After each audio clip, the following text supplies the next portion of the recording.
Hello, good afternoon, everyone. Welcome to the information seminar, Nutritional Aspects for Peak Performance in Distance Running. With great honor, we have invited Dr. Susan Zhong, registered dietitian, to give the talk today. Thank you very much, Dr. Zhong. Before the start of the talk, let me quickly introduce Dr. Zhong. Dr. Zhong has extensive experience in sports nutrition. She was the head of the sports nutrition department at the Hong Kong Sports Institute for nearly 20 years and published a number of nutrition studies. Dr. Zhong is currently a private practice dietitian. She is teaching nutrition courses at different institutions. She is also a certified yoga instructor and has participated in a few marathons, half marathons, and triathlon races. So I would now pass the time to Dr. Zhong for her sharing. Thank you, Dr. Zhong. Good morning, everybody. It's my great pleasure to be here today to talk about the nutritional aspect for peak performance in distance running. And we will focus on marathon running today. And hopefully in the audience, some of you maybe already applied or registered for the Hong Kong Marathon or half marathon. Today we'll focus particularly on the distance of marathon running. So let's take a look at the characteristics of, let me see, how do I get this? Move this down, page down. The slide is not moving.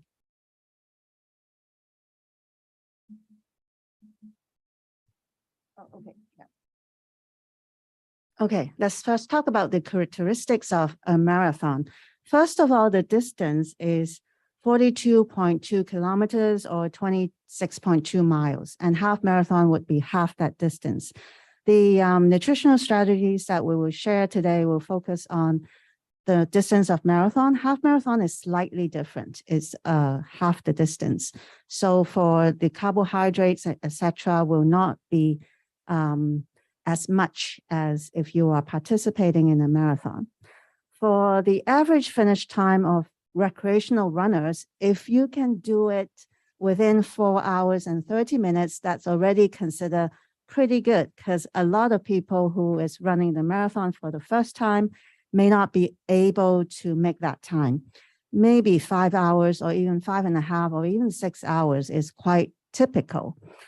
For men, the average finish time, if you are a recreational runner, is about 4 hours, 21 minutes. And for women, it's about 4 hours, 48 minutes. So it's something that it requires diligent training, and a lot of things have to come into place in order to finish well and strong. If you look at the world record, it's pretty amazing, because for the male world record, which was just broken in September this year at the Berlin Marathon by Eliud Kipchoge, he clocked 2 hours, 1 minute and 9 seconds. He's the fastest marathon runner in history right now. The previous record was also held by him. He's a Kenyan runner. And female world record is currently held by Bridget Koski, who is also a Kenyan runner. And her time was 2 hours, 14 minutes and 4 seconds. And she did it back in 2019 in October. And this female world record was actually held by Paula Radcliffe, a British runner, for nearly 15 years before it's being broken by Bridget. So these are like the world record times now. Not many people can do it, but they are really very fast. So let's take a look at the other characteristics of marathon, like the physiological and nutritional limitations to performance. Now, first of all, of course, fatigue is one big thing. And fatigue is usually related to the depletion of glycogen, particularly muscle glycogen. Possibly dehydration, which could be a limitation caused by also hypothermia, which is greatly affected by environmental conditions. So actually hot weather is not favorable to marathon running. And A weather like today, maybe you think it's really, really cold. You want to be in your bed underneath your blanket and stay warm. But weather like this, like today, minus the wind a little bit maybe, is perfect for PB. And other limitation factors like central fatigue, which is like sort of like a mental fatigue because it's quite long, maybe like 4 or 5 hours for recreational runner, could also be a limitation to performance. And also muscle damage. If you are not used to running that long, or if you don't have the proper muscle training, strength training, muscle damage can cause cramping to happen easier. And on the very last slide, I will show you the difference between people with strength training and people not doing much strength training. So how do we run a good marathon? Well, a lot of things come into play. Everything has to fit in, like your fitness level, physical condition, health condition. These past few years, we really experienced the benefit of being fit and healthy, and we have to stay fit. So it doesn't matter like how well you have been training or preparing for the marathon, just like within that week, you have to stay healthy and fit in order to participate on the day, being able to go to the race and have a good one. Next is body composition. Usually a lower body fat percentage is beneficial to endurance sports, and marathon is one of them, because you do have to carry your own body weight, and having a little bit less body fat is actually beneficial, but not to go overboard and then run into problems with low energy availability, which could also hurt your performance and hurt your health. So for the majority of recreational runners, losing a bit of body fat like before the race by healthy eating and proper training is beneficial. And sometimes by itself, you already run a bit faster by losing a bit of body fat, because you do have to carry your own body weight over the 42 kilometers. The next would be running experience. For first-time runners, maybe you don't have much to expect. Maybe you just want to finish the race. But as you gain more experience, you would have better goal setting and training that is involved, and other strength training, or you will maybe pay more attention to what you eat. And maybe during the race, you would have a better feel of how your body is doing and the kind of hydration that you need to replenish in different situations. So that's running experience. And of course, training is a big thing too.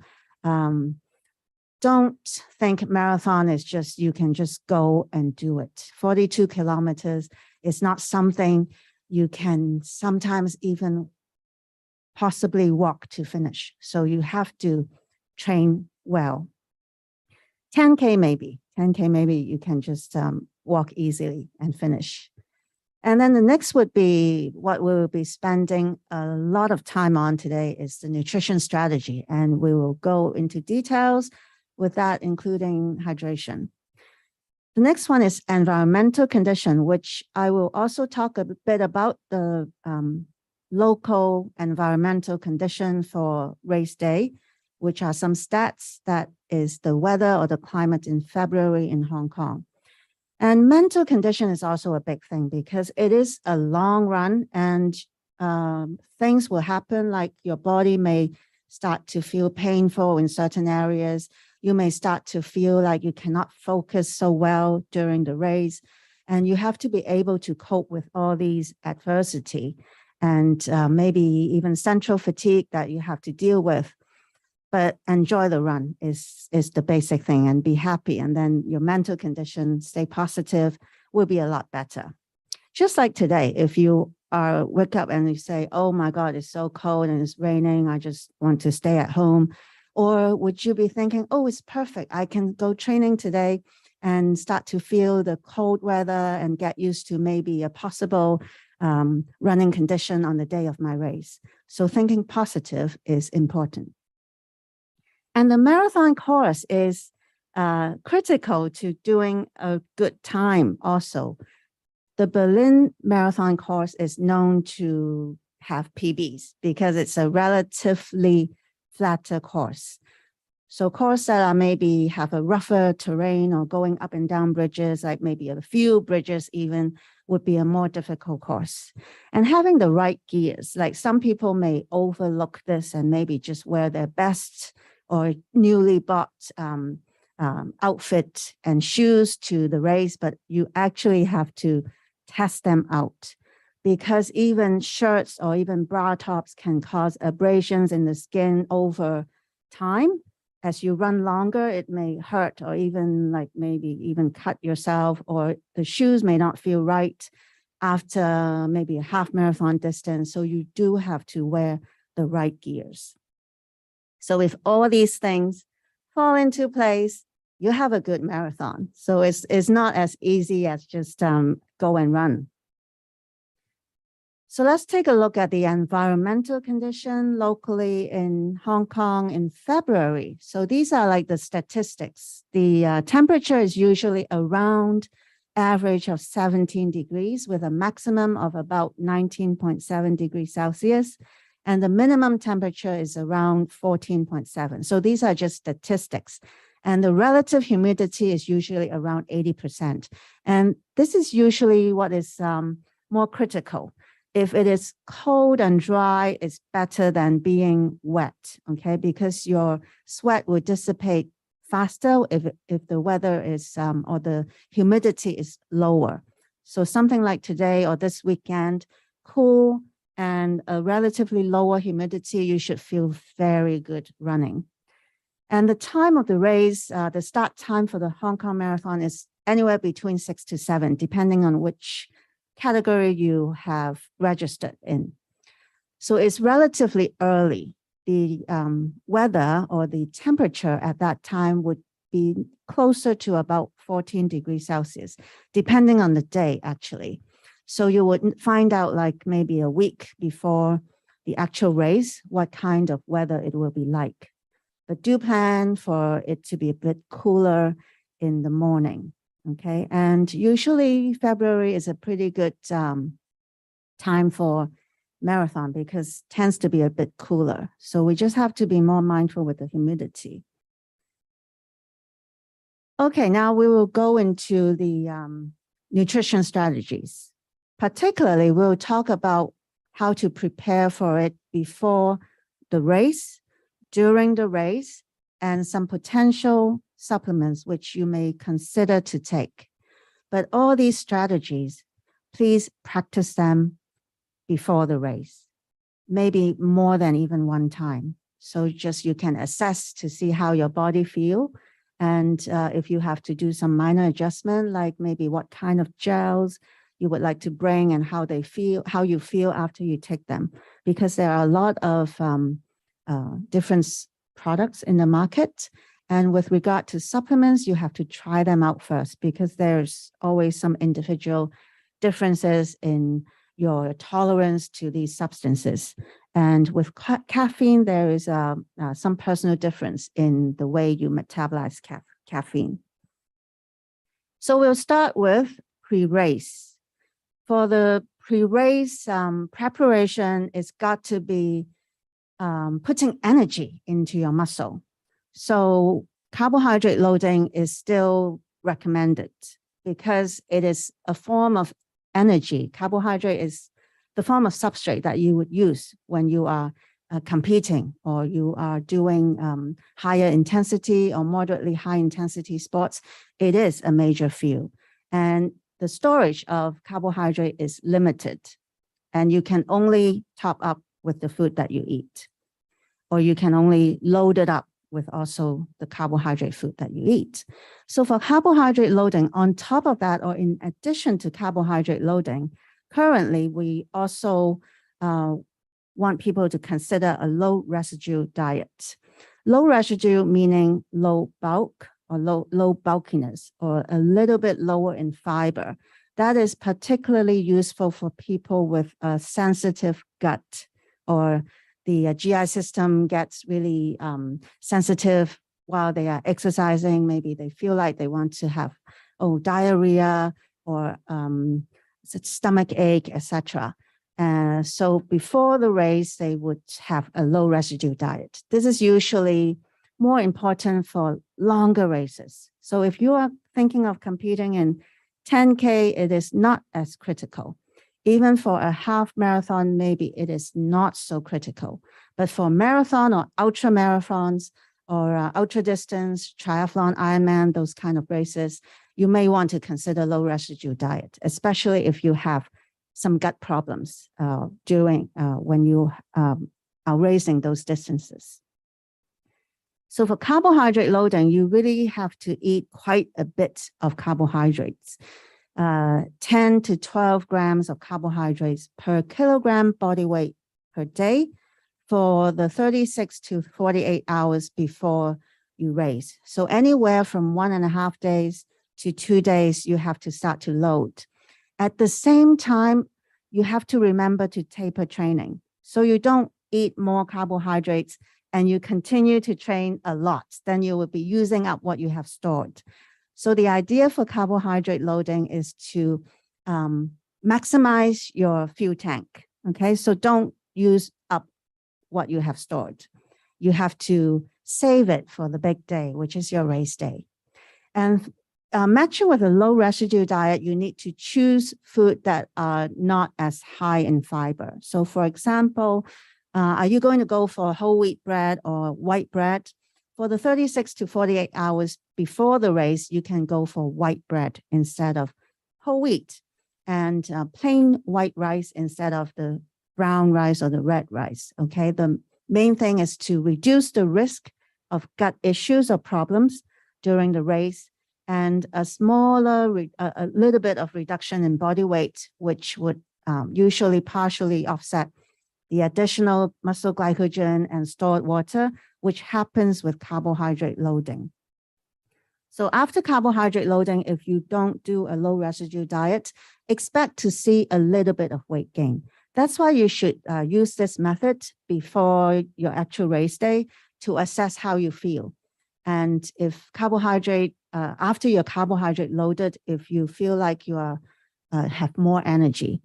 But you cannot just depend on carbohydrate loading to give you all the fuel you need during your race, because what you have stored usually lasts about 90 minutes during exercise, sometimes less, depending on how fast you are running. So let's go over the 2 different diets, okay? So you see here, there is A and B. Which one do you think is more suitable for a 50 kg elite runner, or maybe not even elite? So maybe someone who is with a bit of experience running a marathon, or someone who is looking to have a PB or aiming to run in like a relatively fast pace.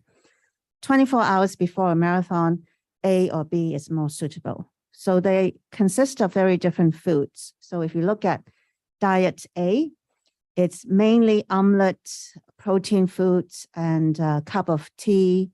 Lunch is mainly, again, protein food, sirloin steak in green salad with Caesar dressing, servings of French fries, which is carbohydrates, but a little bit high fat, and an orange. Tea would be avocado, berries, protein shake.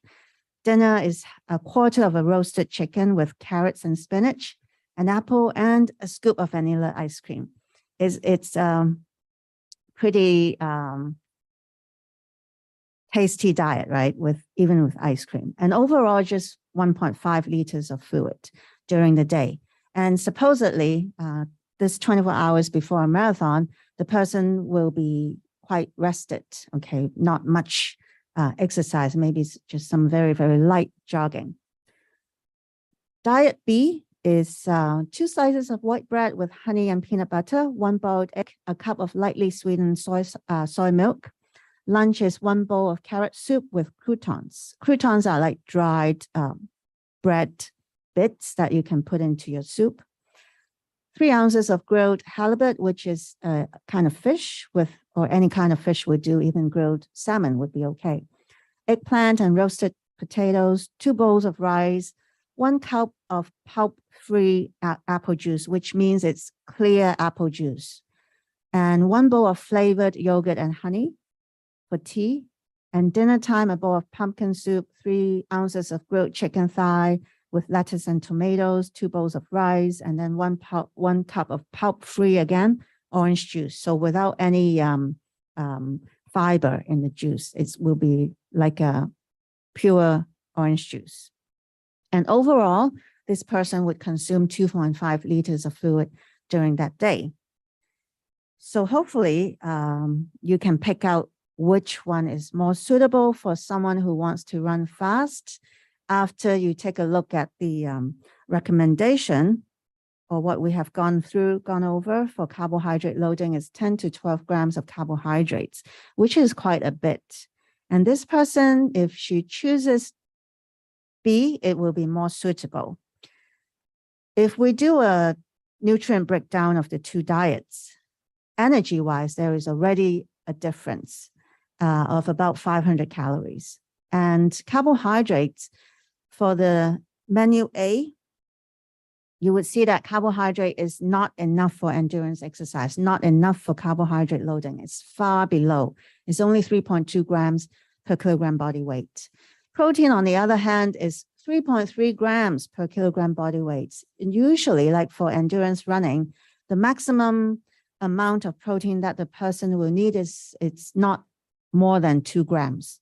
1.5 or 1.3 grams would already be adequate. And the fat content is 47% of total energy intake. So close to half of the energy is coming from fat in this diet. And there is not enough fluid because the person only drinks 1.5 liters of fluid. So diet B is more suitable because it has the right amount of carbohydrate for loading before endurance competition. It reaches like 10 grams per kilogram body weight. And also the protein is not excessive because you're already eating a lot of carbohydrates.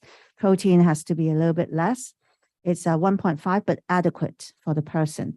And fat is a little bit lower, 22% of total energy intake.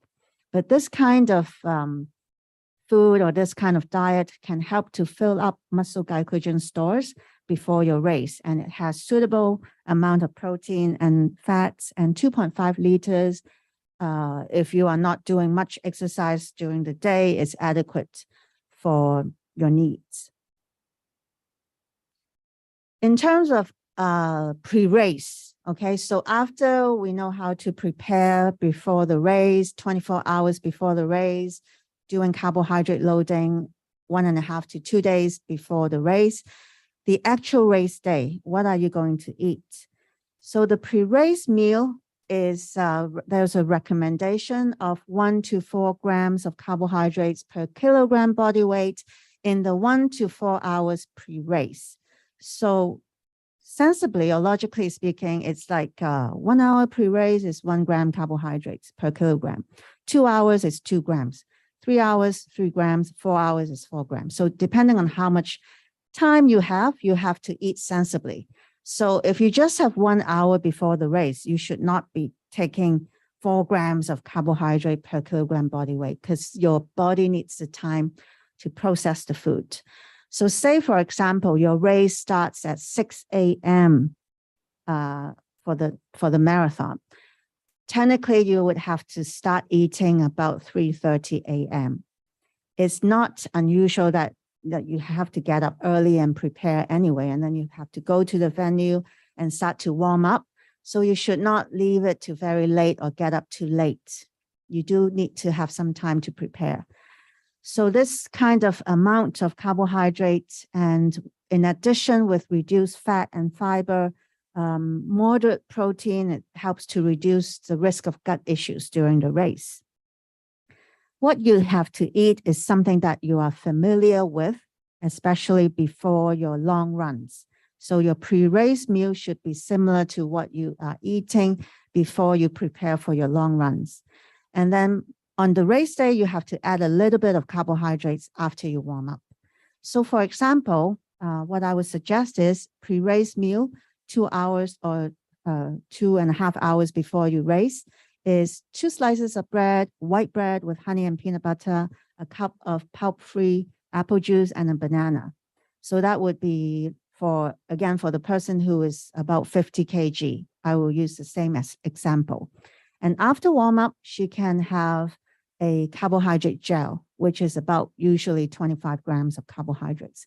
And all these add up together will be 100 grams of carbohydrates, which is like 2 grams of carbohydrates per kilogram body weight for this 50 kg individual for the 2-hour pre-race time.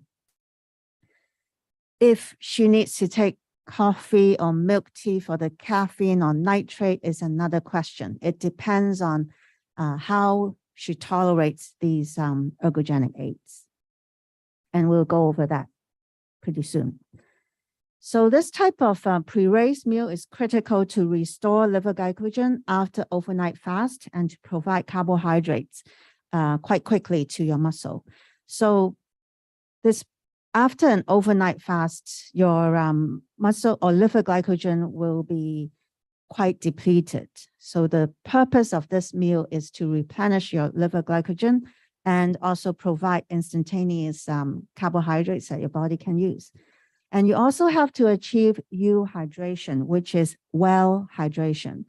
So say, for example, right after you get up, you need to drink a cup of water. And then during the time before you start your race, you have to sip water continuously or periodically. And before you start your race, you can go to the bathroom, empty your bladder, and you'll be in optimal hydration status to start your race. So the worst thing is to start your race in a dehydrated state because it's pretty hard for you to catch up afterwards. So race nutrition, like during the race. Now we move on to, we have talked about the day before and directly before you start your race. Now we're into the race.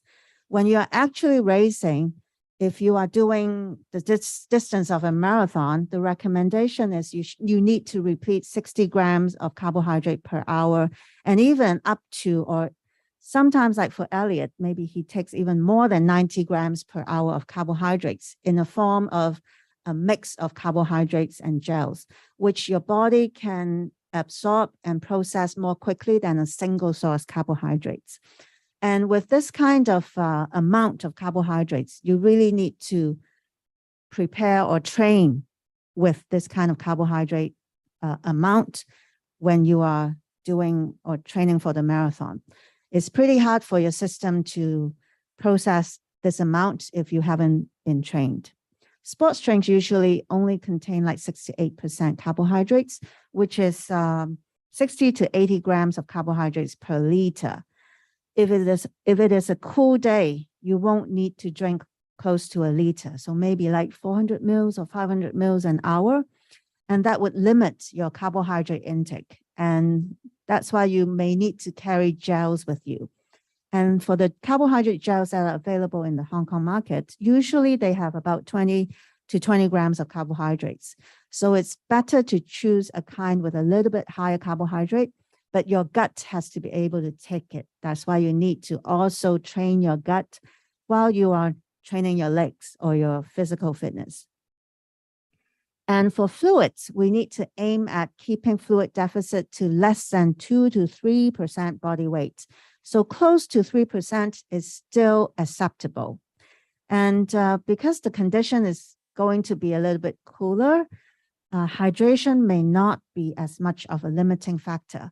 But carbohydrates, you really have to get into your system because no matter if it's hot or cold, you would still be using carbohydrates. Your muscle will still be using it. And for fluids, usually smaller volume is more tolerable for fast runners because of the motion of the moving, like the fluid will be goggling around your stomach and it can cause stomach pain. So smaller volume will be more tolerable for faster runners. But if they train the gut, if they are used to running fast and taking fluids, that's the ideal situation. So when you are training, you have to train drinking too. For recreational runners, they should pay attention not to overdrink fluids in excess of sweat losses. this is a kind of a risk for amateur runners or people who are doing marathon for the first time. They are really afraid of being dehydrated. So they would grab every chance to drink at every aid station. And if they don't sweat a lot, if they don't run very fast, if that day tends to be like a really cool day, they could overdrink, and hyponatremia can happen, which is also a life-threatening situation. So how to deal with this situation is you should start to get a hang of yourself, how your body lose fluid in different conditions. When you're training, you should weigh yourself before and after training, just to see how much weight is lost. And then you would have an idea of how much to replenish. What we don't want to see if you actually gain weight after you train, that would be drinking too much fluid. And it doesn't matter what kind of fluid you drink.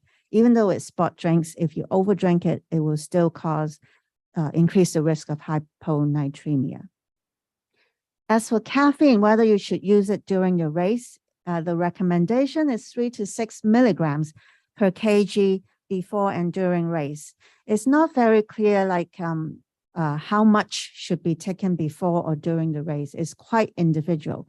But I would say altogether, before and during the race, you should not exceed 3 to 6 milligrams per kilogram body weight. So you should not be eating like all the gels that all of your gels contain caffeine and pretty high caffeine. That would be quite risky, because people with underlying heart problems could be at risk of having arrhythmia.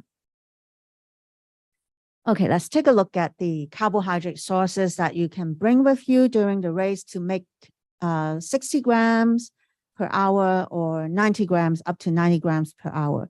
You have to be trained with taking in that kind of amount. So on the side here, you will see 30 grams example. So sport drinks about 500 mils, and 1 to 1.5 gels would be 30 grams. So you need at least about 2 of these servings when you are running each hour. You can bring chews, carbohydrate chews. You can bring gels. You can take or you can get sport drinks from the organizer. Well, I just checked the official website of the Hong Kong Marathon. They did not particularly say what kind of sports drinks will be available. It says like there's sport drinks, there's water, there's even banana available on site for the runners. But which brand, not sure. But probably it's going to be the sponsor of water, which is Watson's.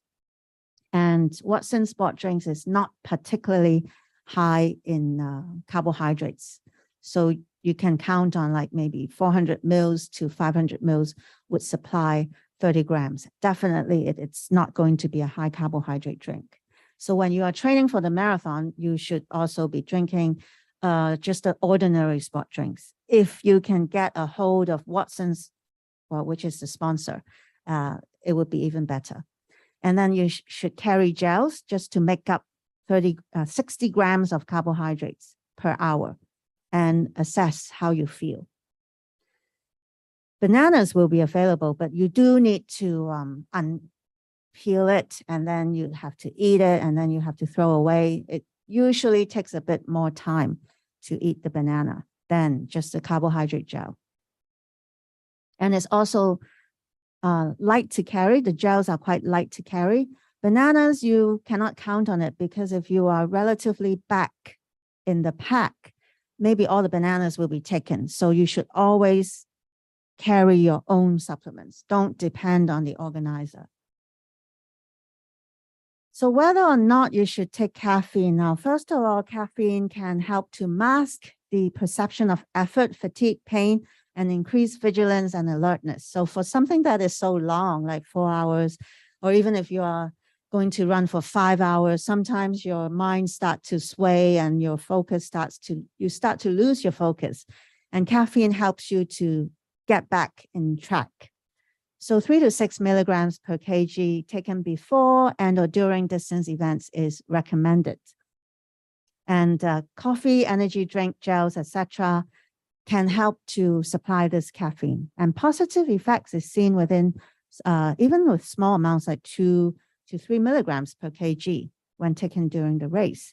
And you have to note that it takes about 1 hour to peak in the blood. So if you are taking it in the at breakfast, take it like 1 hour before you start the race. Then you can get benefit of it at the start. But I have to make you aware that, or bring your awareness to individual differences in caffeine metabolism. Some people just cannot take caffeine. Their hand will start to shiver and the heartbeat will start to increase and they get anxiety and cannot sleep at night. Then caffeine is not for you. Okay, you have to evaluate your response to caffeine before using it in the race. So more is not better, and less may still work, and you have to evaluate your own response to caffeine. So there are a lot of caffeinated gels available. Make sure you read the label to find out how much caffeine is actually in each of these products. Okay, find the one that is suitable for you and never go over the limit of 3 to 6 milligrams per kg body weight. Okay, so for example, this person with 50 kg is 150 to 300 milligrams of caffeine. I would say like for pre-race and during the race all together. Okay, so don't go overboard, except if you have tried it before. And for nitrate, it helps to reduce oxygen costs, about 5% of submaximal exercise. It helps to improve endurance performance, increase energy production in the mitochondria. And how you should take it is 2 to 3 hours before your race. Take about 500 mg or 8 millimole, which is usually what's in a very concentrated beetroot shot or a form of supplement that is made for sports. It's already calculated. But you do have to evaluate your response and trial before use in race. So this is for directly pre-race. So you can work it into your breakfast if you think it helps you. Lastly, I want to talk about muscle cramps in marathon. This is a relatively new study that is released just in this year. And it looked at 88 runners finished, 98 marathons runners taking part in this study. 88 finished the race and 20 of them developed muscle cramps, so about 24%. So what are the characteristics of these people who develop muscle cramps and those who did not develop muscle cramps? First of all, body mass change, well, weight is decreased, but it's not significantly different. So around 3% weight loss, even with that amount, you don't get cramps. Some of them do. And if we look at the marker for urine-specific gravity, which is a marker of dehydration, and usually like more than 1.02, you have different degrees of dehydration. They are still okay within the norm. And serum sodium is within range too. So they are not like very dehydrated.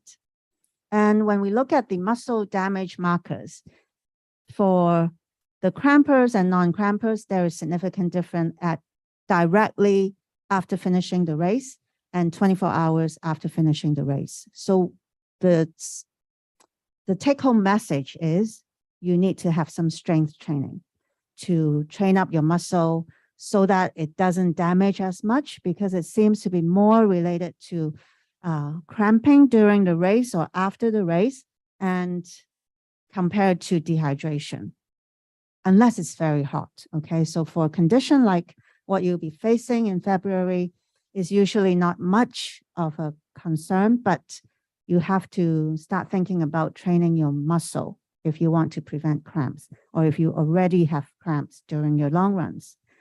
So if you eat like a champion, do you become a champion? A lot of people like to copy what Elliot is doing. So let's take a look at what they eat. It's very different to our diet. And it's quite boring too, because what they eat is just a few foods that are available in Kenya. And it's a very high carbohydrate diet, 60 to 80%, based on a plant-based food of 80 to 90% of the diet. Only 10 to 20% is animal foods. And the variety is quite limited to what they have there. It's rice, ugali is another form of grain, pasta, potato, cabbage, kidney beans, very little meat. So from kidney beans is mainly where they get bean products, is where they get the protein from. And for fluids, it's water and some tea with some brown sugar is the kind of diet that Kenya runners eat. So how come they can run so fast is more than the diet, of course. It's the genetics and the training and a lot of things. So the key takeaway for today is a few things. So first of all, we need to prepare to put in adequate fuel in our body before the race. During the race, you need to top up, okay? And even like pre-race meal is important. Never skip your breakfast before your race. And you also need to train your gut in order to take the amount of carbohydrate that you need to perform at a really good time. Secondly, is you need to have adequate hydration. For the Hong Kong Marathon, which will take place in February, maybe it's not such a critical factor. When it is hot, it's more critical. But for amateur runners, those who are running the first time, you should really start to assess your hydration status before and after your run. Just aim at do not overhydrate yourself. So you have to assess how much fluid loss, how much body weight loss you experience in different conditions, and then you can get an idea of how much you need to drink. And thirdly is to minimize the risk of gut problems. So we need to be mindful of what you eat the days leading up to the marathon. Having a low residue diet will help reducing the amount of fiber. And be mindful of what you eat for breakfast also. It should be familiar foods. Never just go and take your chance in buying anything in the convenience store and you eat. Okay, you have to sort of like mimic what you have been doing before your long runs. That's a very good preparation. And be mindful of what you are taking during the marathon and always practice this race strategy in training. Fourthly, is supplements that may help. We talked about caffeine and nitrates today, and you must take it or use them before the actual race day to assess your own tolerance, see if they are helpful, if they are giving you any side effects, the amount that you're taking, how it sits comfortably in your stomach. With that in mind, I have a recommendation of this paper that you can read. It's about contemporary nutrition strategies to optimize performance in distance running and also race walkers, which are endurance sports. And this is a relatively up-to-date article. It's just released in 2019. It is a really good read if you want to prepare for endurance races and to optimize your performance using nutrition strategies. And a large part of what I just talked about is taken from this paper. After all, you have learned about how to have peak performance. The bottom line is having the right attitude. And take it from Elliot. He always treats himself as his biggest competitor. Learn from your past experience and learn or be aware of how your body feels, and enjoy the race is the most important thing. So thank you very much, and I wish you all good luck at the race. Do well, prepare well, and enjoy the race. Okay, thank you very much, Dr. Zhong. Thank you for the very informative sharing. Audience, if you are interested to know more about nutrition or sports nutrition, please visit Hong Kong U-Space website to learn more about the varieties of nutrition programs that we offered. Thank you very much for joining the talk today. Goodbye.